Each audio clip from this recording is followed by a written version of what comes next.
Hello everyone, welcome back to my new vlog. ಇದು ಬುಧವಾರದ vlog ಆಗಿರುತ್ತೆ.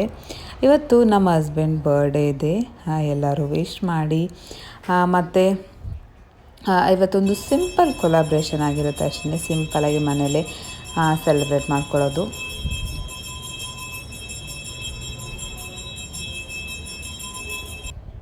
ಬೆಳಗ್ಗೆ ಎದ್ದು ಎಲ್ಲ ಸ್ನಾನ ಮಾಡಿ ಫ್ರೆಶ್ ಅಪ್ ಆಗಿ ಎಲ್ಲ ಆದಮೇಲೆ ದೇವಸ್ಥಾನಕ್ಕೆ ಹೋಗ್ಬಿಟ್ಟು ಬಂದ್ವಿ.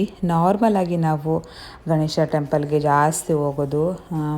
ಈ ಟೆಂಪಲ್ ತುಂಬಾ ಇಷ್ಟ. ಅವಾಗಿಂದನೂ ನಾವು ಜಾಸ್ತಿ ಇಲ್ಲಿಗೆ ಬರೋದು. ಏನಾದರೂ ಇದ್ದರೆ, ಏನಾದರೂ ದೇವಸ್ಥಾನಕ್ಕೆಲ್ಲ ಹೋಗ್ಬೇಕಂತಂದರೆ ಅಲ್ಲಿಂದ ಹಂಗೆ ಬರ್ತಾ ಅಲ್ಲೇ ಸ್ವಲ್ಪ ಪ್ರಸಾದನ ಕೊಟ್ಟಿದ್ದರು, ಪುಳಿಯೋಗರೆ ತುಂಬಾ ಚೆನ್ನಾಗಿತ್ತು. ತಿಂದ್ಕೊಂಡು ಅದಾದಮೇಲೆ ಆನ್ ದ ವೇ ಬರಬೇಕಾದ್ರೆ ಟೈಮ್ ಆಗಿತ್ತು. ಸೊ ಹಂಗೇ ಟಿಫನ್ ಎಲ್ಲ ಮಾಡಿಕೊಂಡು ಮನೆಗೆ ಬಂದ್ವಿ. ಮತ್ತು ಮನೆಗೆ ಬಂದು ಸ್ವಲ್ಪ ಹೊತ್ತು ಹಂಗೆ ರೆಸ್ಟ್ ಮಾಡಿ ಅದಾದಮೇಲೆ ಸ್ವಲ್ಪ ಈವ್ನಿಂಗ್ ಸ್ವಲ್ಪ ಆಚೆ ಹೋಗಿ ನಾನು ಅಮ್ಮ ಬಂದಿದ್ದರು ಮನೆಗೆ. ಅಮ್ಮ ಕೇಕೆಲ್ಲ ತೊಗೊಂಡು ಬಂದಿದ್ದರು. ಹೋಗ್ಬಿಟ್ಟು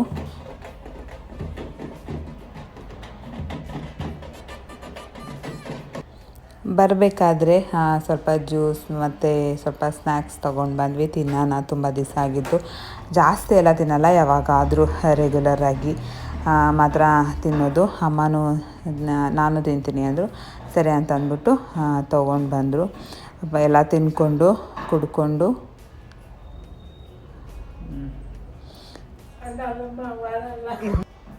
ಆಮೇಲೆ ನಮ್ಮಮ್ಮಗೆ ಒಂದು ಡ್ರೆಸ್ ಆರ್ಡ್ರ್ ಮಾಡಿದ್ದೆ. ಅದನ್ನು ಹಾಕೋಮ್ಮ, ಹೆಂಗೆ ಕಾಣಿಸುತ್ತೆ ನೋಡು, ಕರೆಕ್ಟಾಗಿದೆಯಾ ಫಿಟ್ಟಿಂಗ್ ಅಂತ ಅಂದೆ.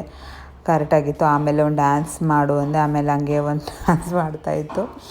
ಆಮೇಲೆ ಸರಿ ಅಂದ್ಬಿಟ್ಟು ಹಂಗೆ ಸ್ವಲ್ಪ ಹೊತ್ತು ಕೂತಿದ್ದೆ. ಸಾಯಂಕಾಲ ಸ್ವಲ್ಪ ಏನಾದರೂ ಸಿಂಪಲ್ಲಾಗಿ ಅಡುಗೆ ಮಾಡೋಣ ಅಂದ್ಬಿಟ್ಟು ಅಡುಗೆನ ಪ್ರಿಪೇರ್ ಮಾಡ್ಕೊತಾ ಇದ್ವಿ. ಇವಾಗಂತೂ ಯಾರ್ದಾದ್ರೂ ಹೆಲ್ಪ್ ಬೇಕೇ ಒಬ್ಬಳೇ ಎಲ್ಲನೂ ಮಾಡೋದಕ್ಕಾಗೋದಿಲ್ಲ. ಎಲ್ಲರೂ ಮಾಡಿಕೊಟ್ರೆ ಅಡುಗೆ ಮಾತ್ರ ನಿಂತ್ಕೊಂಡು ಮಾಡ್ಕೊತೀನಿ. ಅದು ಜಾಸ್ತಿ ಹೊತ್ತು ನಿಂತ್ಕೊಳ್ಳೋದಕ್ಕೂ ಆಗೋದಿಲ್ಲ. ಇವಾಗಂತೂ ಡೇ ಕಂಪ್ಲೀಟ್ ಆಗ್ತಾ ಮಂತ್ಗಳು ಕಂಪ್ಲೀಟ್ ಆಗ್ತಾ ಸ್ವಲ್ಪ ಟಯರ್ಡ್ ಆಗುತ್ತೆ. ಏನೊಂದು ಇದೆಲ್ಲ ಮಾಡೋ ಅಷ್ಟರಲ್ಲಿ 1 ಅವರ್ ಆಗೇ ಹೋಯಿತು. 1 ಅವರೇ ನಿಂತ್ಕೊಳ್ಳೋಕ್ಕಾಗಿಲ್ಲ. ಸಿಂಪಲ್ಲಾಗಿ ಸ್ವಲ್ಪ ಗೀ ರೈಸ್ ಮಾಡಿಕೊಂಡೆ. ಆಮೇಲೆ ಸ್ವಲ್ಪ ಪಾಯಸನೂ ಕೂಡ ಮಾಡಿಕೊಂಡೆ. ಅದಾದಮೇಲೆ ತುಂಬಾ ಈಸಿಯಾಗಿ ಮಾಡ್ಕೊಬೋದು ಗೀ ರೈಸು. ನನಗೆ ಸಖತ್ತು ಇಷ್ಟ ಆಗುತ್ತೆ. ಆಮೇಲೆ ಜಲ್ದಿ ಮಾಡ್ಕೊಬೋದು ಅಂದ್ಬಿಟ್ಟು ಅದನ್ನೇ ಮಾಡಿಕೊಂಡೆ. ಅದಾದಮೇಲೆ ಸ್ವಲ್ಪ ಪಾಯಸನ ಮಾಡ್ಕೊಂಡಿದ್ದೆ, ಶಾವಿಗೆ ಪಾಯಸ. ನಮ್ಮ ಮನೆಯವ್ರಿಗೆ ಶಾವಿಗೆ ಪಾಯಸ ಅಂದರೆ ಇಷ್ಟ. ಅದು ಬಿಟ್ಟು ಮಿಕ್ಕಿದ್ದು ಯಾವುದೇ ಪಾಯಸ ಅವರು ಇಷ್ಟಪಡಲ್ಲ. ಅದಕ್ಕೆ ಸರಿ, ಬೆಳಗ್ಗೆನೂ ಏನೂ ಸ್ವೀಟ್ ಮಾಡಿಲ್ಲ, ಮಧ್ಯಾಹ್ನನೂ ಏನೂ ಅಡುಗೆ ಮಾಡಿರಲಿಲ್ಲ. ಸ್ವಲ್ಪ ಅನ್ನ ಸಾಂಬಾರಿತ್ತು, ಅನ್ನ ಮಾಡ್ಕೊಂಡಿದ್ದೆ ಅಷ್ಟೇ. ಒಟ್ಟಿಗೆ ಸಾಯಂಕಾಲಕ್ಕೆ ಮಾಡೋಣ, ಅಮ್ಮ ಬಂದಮೇಲೆ ಸ್ವಲ್ಪ ಹೆಲ್ಪ್ ಮಾಡ್ತಾರಲ್ವ, ಸೊ ಅವಾಗ ಮಾಡಿಕೊಂಡ್ರೆ ಆಯಿತು. ಒಬ್ಬಳೆ ಎಲ್ಲ ಮಾಡ್ಕೊಳಕ್ಕಾಗಲ್ಲ ಅಂದ್ಬಿಟ್ಟು ಸುಮ್ಮನೆ ಅದೇ. ಇವಾಗಂತೂ ಸ್ವಲ್ಪ ಸುಸ್ತೆಲ್ಲ ಸ್ವಲ್ಪ ಜಾಸ್ತಿ ಆಗಿದೆ, ಯಾಕೋ ಗೊತ್ತಿಲ್ಲ. ಸ್ವಲ್ಪ ಪಾಯಸ ಎಲ್ಲ ಮಾಡಿಕೊಂಡು ಸ್ವಲ್ಪ ಚಪಾತಿ ಮತ್ತು ಪನ್ನೀರ್ ಕರಿನ ಮಾಡ್ಕೊತಾ ಇದ್ದೆ. ಯಾಕಂದರೆ ಗೀ ರೈಸ್ಗೂ ಕೂಡ ಆಗುತ್ತೆ ಪನ್ನೀರ್ ಕರಿ. ಚಪಾತಿಗೂ ಕೂಡ ಸ್ವಲ್ಪ ಮಾಡ್ಕೊಳ್ಳೋಣ. ರೈಸ್ ಅಂತಂದರೆ ರೈಸಲ್ಲಿ ಅಷ್ಟೊಂದಾಗಿ ತಿನ್ನೋಕೆ ಇಷ್ಟ ಆಗಲ್ಲ ನನಗೆ. ಅದಕ್ಕೆ ಸ್ವಲ್ಪ ಚಪಾತಿನೂ ಕೂಡ ಮಾಡ್ಕೊಂಡಿದ್ದೆ. ಆಮೇಲೆ ಸ್ವಲ್ಪ ಹೆಸರುಬೇಳೆನ ಮಾಡಿದ್ದೆ. ತುಂಬಾ ದಿವಸ ಆಗಿತ್ತು ಹೆಸರುಬೇಳೆ ಎಲ್ಲ ಮಾಡಿ. ಅದಕ್ಕೆ ಸರಿ ಮಾಡೋಣ ಅಂದ್ಬಿಟ್ಟು ಮಾಡ್ಕೊಂಡಿದ್ದೆ. ಇದು ಪನ್ನೀರ್ ಕರಿಗೆ ಸ್ವಲ್ಪ ಡಿಫ್ರೆಂಟಾಗಿ ಸ್ವಲ್ಪ ಕ್ಯಾರೆಟು ಬೀನ್ಸು ಹಾಕಿದ್ದೆ. ಇದಕ್ಕೆ ಕ್ಯಾಪ್ಸಿಕಮ್ ಕೂಡ ಹಾಕ್ಕೊಬೋದು, ಚೆನ್ನಾಗಿರುತ್ತೆ. ನಾನು ನಾರ್ಮಲಾಗಿ ಜಸ್ಟ್ ಪ್ಲೇನಾಗಿ ಮಾಡ್ಕೊತಾ ಇದ್ದೆ, ಬರೀ ಪನ್ನೀರ್ ಹಾಕಿ. ಇವಾಗ ಸ್ವಲ್ಪ ಕ್ಯಾಪ್ಸಿಕಮ್ ಅದು ಹಾಕೋಣ ಅಂದ್ಕೊಂಡೆ, ಸರಿ ಬಿಡು ಬರೀ ಇದೆರಡೇ ಹಾಕೋಣ ಅಂದ್ಬಿಟ್ಟು ಇದೆರಡನ್ನೇ ಹಾಕ್ಬಿಟ್ಟು ಮಾಡ್ಕೊಂಡಿದ್ದೆ. ಇದು ರೆಸಿಪಿನೂ ಕೂಡ ನಾನು ಆ್ಯಡ್ ಮಾಡಿದ್ದೀನಿ ಆಲ್ರೆಡಿ ಪನ್ನೀರ್ ಕರಿದು. ಅದಕ್ಕೆ ನಾನೇನು ಫುಲ್ಲು ಎಲ್ಲ ವೀಡಿಯೋ ಮಾಡ್ಕೊಳಕ್ಕೆ ಹೋಗಿಲ್ಲ. ಒಗ್ಗರಣೆಗೆ ಸ್ವಲ್ಪ ಕ್ಯಾರೆಟು ಮತ್ತು ಬೀನ್ಸ್ ಹಾಕಿದ್ದೀನಿ. ಅದು ಬಿಟ್ಟರೆ ಮಿಕ್ಕಿದೆಲ್ಲ ಸೇಮೇನೆ. ನೀವು ಒಂದು ಸಲ ಟ್ರೈ ಮಾಡಿ, ತುಂಬಾ ಚೆನ್ನಾಗಿರುತ್ತೆ. ಚಪಾತಿ ಜೊತೆಗೂ ತುಂಬಾ ಚೆನ್ನಾಗಿರುತ್ತೆ ಕಾಂಬಿನೇಷನ್ನು. ಮತ್ತು ಗೀ ರೈಸ್ಗೂ ಕೂಡ ತುಂಬಾ ಚೆನ್ನಾಗಿರುತ್ತೆ. ಇದಕ್ಕೆ ಮಸಾಲನೂ ಕೂಡ ಅಷ್ಟೇ ತುಂಬಾ ಈಸಿ ಮಸಾಲ. ಜಸ್ಟ್ ಒಂದು 3 ಮಸಾಲ ಅಷ್ಟೇ. Normal garam masala, chilli powder, ಧನಿಯಾ ಪೌಡರ್, ಅರಿಶಿನ ಪುಡಿ ಇಷ್ಟೇ ಬೇಕಾಗಿರೋದು, ಬೇರೆ ಇನ್ನೇನು ಬೇಕಾಗಿಲ್ಲ. ನಾನು ಯಾವುದೇ ಗ್ರೇವಿಗಾದ್ರೂ ಅಷ್ಟೇ ನಾನು ಇದು 3 ಮಸಾಲಾನ ಜಾಸ್ತಿ ಬಳಸೋದು. ಬೇರೆ ಯಾವ ಮಸಾಲನೂ ನಾನು ಬಳಸೋಕ್ಕೆ ಹೋಗೋದಿಲ್ಲ. ಮಸಾಲ ಅಂತಂದರೆ ಸ್ವಲ್ಪ ಗ್ಯಾಸ್ಟ್ರಿಕ್ ಥರ ಆಗಿಬಿಡುತ್ತೆ ಅಂದ್ಬಿಟ್ಟು. ಆಮೇಲೆ ನಾನು ಗ್ರೀನ್ ಚಿಲ್ಲಿನೂ ಕೂಡ ನಾನು ಅಷ್ಟಾಗಿ ನಾನು ಬಳಸೋಕ್ಕೆ ಹೋಗೋದಿಲ್ಲ. ಅದಕ್ಕೆ ಅದು ಬೇಕು ಅಂದರೆ ಮಾತ್ರ ನಾನು ಬಳಸ್ತೀನಿ, ಇಲ್ಲ ಅಂತಂದರೆ ನಾನು ಬಳಸೋಕ್ಕೆ ಹೋಗೋದಿಲ್ಲ. ಈ ಕಡೆ ಇದನ್ನು ಕೂಡ ಆಯಿತು, ಎಲ್ಲ ಬೇಗನೆ ಆಯಿತು. ಅಮ್ಮ ಸ್ವಲ್ಪ ಚಪಾತಿ ಎಲ್ಲ ಒತ್ಕೊಟ್ರು. ಯಾಕಂದರೆ ಚಪಾತಿ ಎಲ್ಲ ಮಾಡೋದಕ್ಕೆ ಆಗೋದಿಲ್ಲ ನನ್ನ ಕೈಯಲ್ಲಿ. ಯಾಕಂದರೆ ಎಲ್ಲ ನಾನು ಬೆಡ್ ರೆಸ್ಟಲ್ಲಿ ಇರಬೇಕಾದ್ರೆ ಹೇಳಿದರು ಡಾಕ್ಟರು ಚಪಾತಿ ಎಲ್ಲ ಲಟ್ಸೋಕ್ಕೆ ಹೋಗಬೇಡಿ ಅಂತ ಅಂದಿದ್ದರು. ಅದಕ್ಕೆ ನಾನು ಇದುವರೆಗೂ ನಾನು ಚಪಾತಿ ಎಲ್ಲ ಲಟ್ಸೋಕ್ಕೆ ಹೋಗಲ್ಲ. ಒಂದು 2-3 ಅಂದರೆ ಲಟ್ಟಿಸ್ಕೊತೀನಿ, ಸ್ವಲ್ಪ ಜಾಸ್ತಿ ಅಂದರೆ ಲಟ್ಸೋಕ್ಕೆಲ್ಲ ಹೋಗೋದಿಲ್ಲ. ಚಪಾತಿನೂ ಕೂಡ ಲಾಸ್ಟ್ ಒಂದೇ ಒಂದು ಚಪಾತಿ ಇತ್ತು. ಸರಿ ಇದನ್ನು ಕೂಡ ಮಾಡಿಟ್ಬಿಡೋಣ, ಆಮೇಲೆ ಸುಮ್ಮನೆ ಊಟದ ಟೈಮಿಗೆ ಮಾಡಿಕೊಂಡ್ರೆ ಮತ್ತೆ ಇನ್ನೊಂದು ಸ್ವಲ್ಪ ಲೇಟ್ ಆಗುತ್ತೆ ಅಂದ್ಬಿಟ್ಟು ಎಲ್ಲ ಮಾಡಿಕೊಂಡೆ. ಇದು ಪನ್ನೀರ್ ಕರಿಗೆ ಸ್ವಲ್ಪ ಹಾಲನ್ನ ಆ್ಯಡ್ ಮಾಡಿದ್ರೆ ತುಂಬಾ ಚೆನ್ನಾಗಿರುತ್ತೆ. ನಾನು ಯಾವಾಗ ಮಾಡಿದ್ರೂ ಸ್ವಲ್ಪ ಹಾಲು ಮತ್ತು ಸಕ್ಕರೆನ ಮಾಡ್ಕೊತೀನಿ. ಟೇಸ್ಟ್ ಮಾತ್ರ ನಾರ್ಮಲಾಗಿ ನಾವು ಹೋಟೆಲಲ್ಲಿ ತೊಗೊತೀವಲ್ವ ಅದೇ ಥರ ಇರುತ್ತೆ, ತುಂಬಾ ಚೆನ್ನಾಗಿರುತ್ತೆ. ಚಪಾತಿ ಜೊತೆ ನನಗಂತೂ ಸಖತ್ ಇಷ್ಟ ಆಗುತ್ತೆ. ಅದಾದಮೇಲೆ ಪಾತ್ರೆ ಎಲ್ಲ ಅಮ್ಮನೆಲ್ಲ ಕ್ಲೀನ್ ಮಾಡಿಕೊಂಡ್ರು. ನಾನು ಜಸ್ಟ್ ಅಡುಗೆ ಎಲ್ಲ ಮಾಡಿ ಸುಮ್ಮನೆ ಕೂತ್ಬಿಟ್ಟೆ. ಎಷ್ಟಕ್ಕೇ ಸುಸ್ತಾಗ್ತಾಯಿತ್ತು. ಮತ್ತು ತುಂಬ ಪಾರ್ಟಿ ಅಂತ ಏನು ಜಾಸ್ತಿ ಎಲ್ಲ ಏನಿಲ್ಲ, ಸುಮ್ಮನೆ ಸಿಂಪಲ್ಲಾಗಿ ಅಡುಗೆ ಮಾಡಿ ಅಮ್ಮ ಕೇಕ್ ತೊಗೊಂಡು ಬಂದಿದ್ದರು. ಸರಿ ಕೇಕ್ ಒಂದು ಕಟ್ ಮಾಡಿದ್ವಿ ಅಷ್ಟೇ, ಬೇರೆ ಏನೂ ಮಾಡಿಲ್ಲ. ಅವನ್ನ ಬರ್ಡೇ ದಿವಸ ಬೇರೆ ಪೌರ್ಣಮಿ ಇತ್ತಲ್ವ, ಸೊ ಎಲ್ಲೂ ಕೂಡ ಆಚೆ ಹೋಗಂಗಿರಲಿಲ್ಲ. ಈ ಟೈಮ್ಗಳಲ್ಲಿ ಪ್ರೆಗ್ನೆಂಟ್ ಇರೋರು, ಈ ಬಾಣಂತಿರು ಎಲ್ಲ ಸ್ವಲ್ಪ ಈ ಟೈಮ್ಗಳಲ್ಲಿ ಆಚೆ ಹೋಗೋದು ಅಷ್ಟು ಸೇಫ್ ಅಲ್ಲ. ಸಪೋಸ್ ನೀವು ಯಾರಾದರೂ ಇದ್ದರೆ ನೀವು ಕೂಡ ಹೋಗೋಕ್ಕೆ ಹೋಗಬೇಡಿ. ಮತ್ತು ಗ್ರಹಣ ಟೈಮ್ಗಳಲ್ಲಿ, ಅಮಾವಾಸ್ಯೆ ಪೌರ್ಣಮಿಯಲ್ಲಿ ಈವ್ನಿಂಗ್ ಟೈಮು ಅಷ್ಟಾಗಿ ಅಂತಲ್ಲ, ಈವ್ನಿಂಗ್ ಟೈಮು ಹೋಗೋಕ್ಕೆ ಹೋಗಬೇಡಿ. ನಾರ್ಮಲ್ ದಿನಗಳಲ್ಲಿ ಏನಿಲ್ಲ, ಒಂದು 7 ಮಂತ್ ತನಕ ನಾರ್ಮಲಾಗಿ ಓಡಾಡ್ಬೋದು. ಅಂದರೆ ಈವ್ನಿಂಗಲ್ಲಿ ಸ್ವಲ್ಪ ಅಂದರೆ ಈ ಸಾಯಂಕಾಲ ಟೈಮು ಈ 5 ಗಂಟೆಯಿಂದ ಒಂದು 7 ಗಂಟೆ ತನಕ ಅಷ್ಟಾಗಿ ಓಡಾಡೋದು ಅಷ್ಟು ಸೇಫ್ ಅಲ್ಲ ಅಂತ ಅಂದ್ಬಿಟ್ಟು ಅಂತಾರೆ. ಯಾಕೆ ಅಂತಂದರೆ ಇವಾಗ ಈವ್ನಿಂಗ್ ಟೈಮಲ್ಲಿ ಪಕ್ಷಿಗಳು ಮತ್ತು ದನ ಕರುಗಳೆಲ್ಲ ಮನೆಗೆ ಸೇರೋ ಟೈಮ್ ಅಲ್ವಾ, ಸೊ ಪಕ್ಷಿಗಳೆಲ್ಲ ಪ್ರೆಗ್ನೆಂಟ್ ತಲೆ ಮೇಲೆ ಅದ್ರ ನೆರಳು ಬೀಳಬಾರ್ದು ಅಂತ ಅಂದ್ಬಿಟ್ಟು, ಇಲ್ಲ ಪಾಪಗೆ ಏನಾದರೂ ಇದ್ರ ಥರ ಆಗುತ್ತೆ, ಸೋಂಕು ಥರ ಆಗುತ್ತೆ ಅಂತ ಅಂದ್ಬಿಟ್ಟು ನಮ್ಮ ಕಡೆ ಕಳಿಸೋದಿಲ್ಲ. ನಮ್ಮ ಮನೆ ಹತ್ರ ಒಂದು ಬಿಲ್ಡಿಂಗ್ನ ಕಟ್ತಾಯಿದ್ದಾರೆ, ಸೊ ಅಲ್ಲಿಂದ ಸ್ವಲ್ಪ ಕಟ್ ಅಂತ ಸೌಂಡ್ ಬರ್ತಾಯಿದೆ. ಪ್ಲೀಸ್ ಅದನ್ನ ಇಗ್ನೋರ್ ಮಾಡಿ. ಅದರಿಂದ ನಮ್ಮ ಕಡೆ ಎಲ್ಲ ಕಡೆಯೂ ಆ ಥರ ಹಳ್ಳಿ ಕಡೆ ಎಲ್ಲ ಆ ಥರ ರೂಲ್ಸ್ನೆಲ್ಲ ಫಾಲೋ ಮಾಡ್ತಾರೆ. ಸೊ ನಮ್ಮ ಮನೇಲೂ ಕೂಡ ಅಷ್ಟೊತ್ತಿನ ಮೇಲೆ ಎಲ್ಲ ಕಳಿಸೋದಿಲ್ಲ. ಸಪೋಸು ನಾರ್ಮಲ್ ಟೈಮಲ್ಲಿ ಹೋಗಬೇಕು ಅಂತಂದರೆ ಸ್ವಲ್ಪ ಮೇಲೆ ತಲೆ ಮೇಲೆ ಏನಾದರೂ ದುಪ್ಪಟ್ಟ ಏನಾದರೂ ಹಾಕ್ಕೊಂಡು ವೇಲ್ ಹಾಕ್ಕೊಂಡು, ಅಥವಾ ನಾರ್ಮಲಾಗಿ ಕಪ್ಪನ್ನ ಕಾಲ್ಗೆ ಹಾಕ್ಕೊಂಡು ಹೋಗ್ತಾರೆ. ನೀವು ಇದೇ ಥರ ಮಾಡ್ತೀರಾ? ಕಾಮೆಂಟ್ ಮಾಡಿ. ನಮ್ಮ ಮನೇಲಂತೂ ನಮ್ಮ ಮನೆಯವರಂತೂ ಹಾಕ್ಕೋಬೇಕು, ಹಾಕೋ ಅಂತಂದ್ಬಿಟ್ಟು ಇದು ಮಾಡ್ತಾರೆ. ಅಂದರೆ ಹಾಕ್ಕೊಬೇಕು, ದೊಡ್ಡೋರು ಹೇಳೋದನ್ನು ಯಾವುದನ್ನು ಕೂಡ ನೆಗ್ಲೆಕ್ಟ್ ಮಾಡಬಾರ್ದು ಅಲ್ವಾ. ಅವರು ಹೇಳೋದ್ರಲ್ಲಿ ಒಂದು ಅರ್ಥ ಇರುತ್ತೆ. ಸುಮ್ಮನೆ ಆಮೇಲೆ ಬೇಡ ಅಂದಿದ್ದ ಕೆಲಸ ಮಾಡೋಕ್ಕೆ ಹೋಗಬಾರ್ದು ಈ ಪ್ರೆಗ್ನೆಂಟ್ ಟೈಮಲ್ಲಿ. ಆಮೇಲೆ ಮತ್ತೇನಾದರೂ ಆದರೆ ಮತ್ತೆ ನಮ್ಮ ತಲೆ ಮೇಲೆ ಬರುತ್ತೆ. ಆಮೇಲೆ ನಾನು ಹೇಳಿದ್ದೆ, ನೀನು ಮಾಡಿಲ್ಲ, ಅದು ಹಂಗಾಯಿತು ಹಿಂಗಾಯಿತು, ಅದೆಲ್ಲ ಸುಮ್ಮನೆ ಯಾಕೆ ಅಂದ್ಬಿಟ್ಟು ಸುಮ್ಮನೆ ಅದೇ. ಇನ್ನೊಂದು 2 ಮಂತ್ ಇದೆ ಅಷ್ಟೇ. ಇವಾಗ ನನಗೆ 8 ರನ್ನಿಂಗಲ್ಲಿದೆ, ಇನ್ನೊಂದು 2 ಮಂತ್ ಅಷ್ಟೇ. ಆಮೇಲೆ ಏನು ಈ ಥರ ಏನೂ ಇರೋದಿಲ್ಲ. ಆಮೇಲೆ ಇನ್ನೊಂದು ಥರ ಇರುತ್ತೆ. ಆಮೇಲೆ ಬೇಬಿ ಇರುತ್ತಲ್ವ, ಆಚೆಲ್ಲೂ ಕರ್ಕೊಂಡು ಹೋಗಬಾರ್ದು. ಅಂದರೆ ನಾಮಕರಣ ಆಗೋ ತನಕ ನಮ್ಮ ಕಡೆ ಎಲ್ಲೂ ಆಚೆಲ್ಲೂ ಹೋಗಂಗಿಲ್ಲ.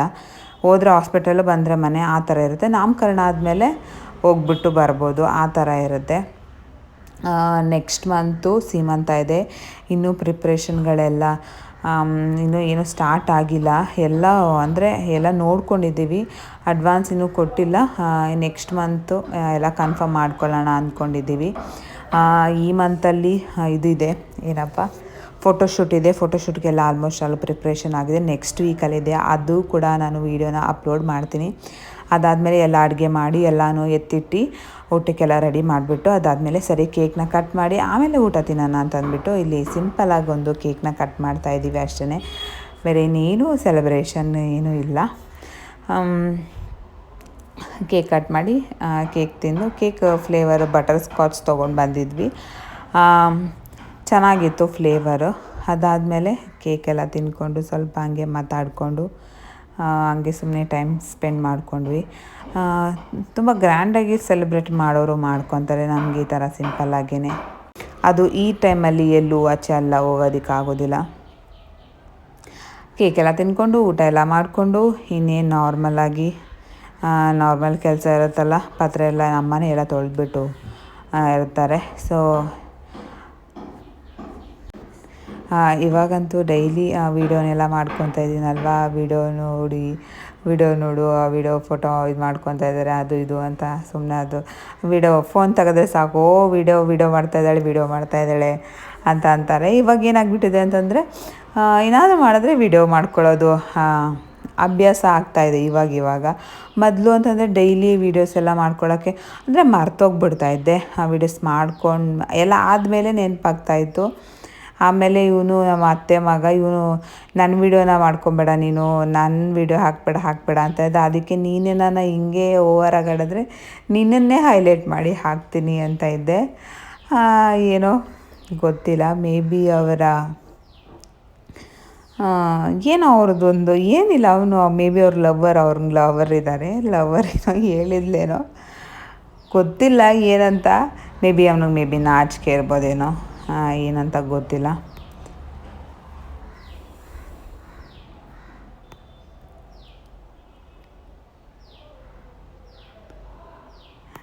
ಮತ್ತು ನಮ್ಮಂಥ ಸಿಂಪಲ್ ಫ್ಯಾಮಿಲಿಗಳಲ್ಲಿ ಇದೇ ಒಂದು ದೊಡ್ಡ ಫಂಕ್ಷನ್ ಅಂದರೆ ಒಂಥರ ಸೆಲೆಬ್ರೇಷನ್ ಥರ ಅನಿಸುತ್ತೆ.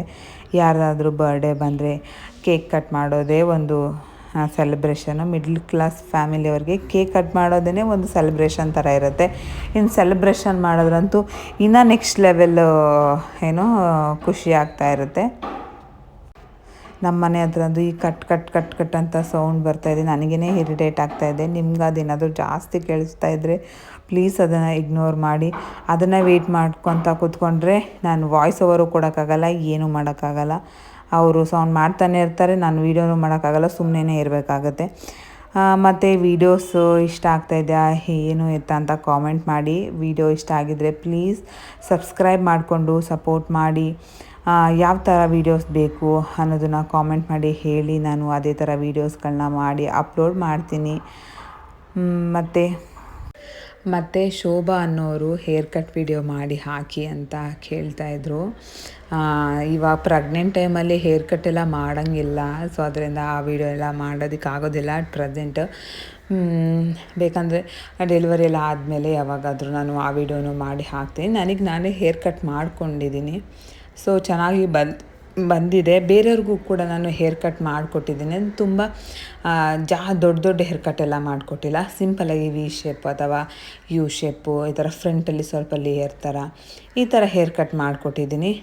ಅದನ್ನು ಬೇಕಂದರೆ ನಾನು ನೆಕ್ಸ್ಟು ಯಾವಾಗಾದರೂ ನಾನು ವೀಡಿಯೋಸ್ ಮಾಡಿ ಹಾಕ್ತೀನಿ. ಇವಾಗ ನಮ್ಮ ಮನೆಯವರು ಹೇರ್ ಕಟ್ ಮಾಡೋಂಗಿಲ್ಲ, ನಾನು ಹೇರ್ ಕಟ್ ಎಲ್ಲ ಮಾಡೋಂಗಿಲ್ಲ. ಪ್ರೆಗ್ನೆಂಟ್ ಟೈಮಲ್ಲಿ ಗೊತ್ತಿರುತ್ತೆ ಅಂತ ಅಂದ್ಕೊತೀನಿ. ಅದು ನನ್ನ ಮುಖ ನೋಡಿದ್ರೆ ಯಾರೂ ಕೂಡ ಪ್ರೆಗ್ನೆಂಟ್ ಅಂತಲೇ ಕಂಡುಹಿಡಿಯೋದಿಲ್ಲ, ಹೊಟ್ಟೆ ನೋಡಿದ್ರೆ ಮಾತ್ರ ಪ್ರೆಗ್ನೆಂಟ್ ಅಂತ ಅಂತಾರೆ. ನಾನು ಏನೂ ಇಂಪ್ರೂವ್ಮೆಂಟ್ ಆಗಿಲ್ಲ, ಇರೋಂಗೆ ಇದ್ದೀನಿ. ಗೊತ್ತಿಲ್ಲ ಯಾಕೆ ಅಂತ. ಒಬ್ಬೊಬ್ಬರು ಪ್ರೆಗ್ನೆಂಟ್ ಜರ್ನಿ ಒಂದೊಂದು ಥರ ಇರುತ್ತೆ, ಎಲ್ಲ ಪ್ರೆಗ್ನೆಂಟು ಒಂದೇ ಥರ ಇರೋದಿಲ್ಲ. ಒಬ್ಬೊಬ್ಬರ ಬಾಡಿ ಮೇಲೆ ಅವರು ಡಿಪೆಂಡ್ ಆಗ್ತಾ ಇರುತ್ತೆ. ನಾನಂತೂ ನಿಂಗ್ರನೂ ದಪ್ಪ ಆಗಿಲ್ಲ, ಅದು ಯಾಕೆ ಅಂತ ಗೊತ್ತಿಲ್ಲ. ನಮ್ಮ ಮನೇಲಂತೂ ನೀನು ಯಾವ ಪ್ರೆಗ್ನೆಂಟ್, ನೀನು ಒಂದು ಸ್ವಲ್ಪನೂ ದಪ್ಪನೂ ಆಗಿಲ್ಲ, ಫೇಸಲ್ಲೂ ಏನೂ ಚೇಂಜಸ್ ಆಗಿಲ್ಲ, ಏನೂ ಗ್ಲೋ ಬಂದಿಲ್ಲ, ಇರಂಗೆ ಇದೆಯಾ, ಯಾಕೋ ಕಣ್ಣಿನ ಬಳೆ ಎಲ್ಲ ಇಳಿದೋಗ್ಬಿಟ್ಟಿದೆ ಅಂತ ಅಂತಾರೆ. ನಮ್ಮ ಕಡೆ ಕಣ್ಣೆಲ್ಲ ಸೊರ್ಗೋಗಿದೆ ಅಂತ ಅಂತಾರೆ. ಆ ಥರ ಅದಾದಮೇಲೆ ಎಲ್ಲ ಕೂತ್ಕೊಂಡು ಊಟ ಎಲ್ಲ ಮಾಡಿಕೊಂಡು ಇನ್ನೇನು ನಮ್ಮಮ್ಮನೂ ಕೂಡ ಮನೆಗೆ ಹೋದರು. ಆಮೇಲೆ ನಮ್ಮ ಅತ್ತೆ ಮಗ ಅವನು ಕೂಡ ಮನೆಗೆ ಹೋದ. ನಾವೆಲ್ಲ ಊಟ ಎಲ್ಲ ಮಾಡಿಕೊಂಡು ಮಲ್ಕೊಂಡಿದ್ದು ಅಷ್ಟೇ, ಮುಗೀತು. ಇಷ್ಟೇ ಬರ್ಡೇ ಪಾರ್ಟಿ, ಇನ್ನೇನೂ ಇಲ್ಲ. ಮತ್ತು ವಿಡಿಯೋ ಇಷ್ಟ ಆಗಿದ್ದರೆ ಪ್ಲೀಸ್ ಲೈಕ್, ಶೇರ್, ಕಮೆಂಟ್ ಮಾಡಿ, ಸಬ್ಸ್ಕ್ರೈಬ್ ಮಾಡಿಕೊಂಡು ಸಪೋರ್ಟ್ ಮಾಡಿ. ಮತ್ತು ಯಾವುದಾದ್ರೂ ರೆಸಿಪಿದು ವಿಡಿಯೋ ಬೇಕಂತಂದರೆ ಅದನ್ನ ಕಾಮೆಂಟ್ ಮಾಡಿ, ನಾನು ಅದನ್ನು ಕೂಡ ಮಿನಿ ವ್ಲಾಗಲ್ಲಿ ಅಪ್ಲೋಡ್ ಮಾಡ್ತೀನಿ. ಮತ್ತು ಸಬ್ಸ್ಕ್ರೈಬ್ ಮಾಡ್ಕೊಳ್ಳಿ ಗಾಯ್ಸ್.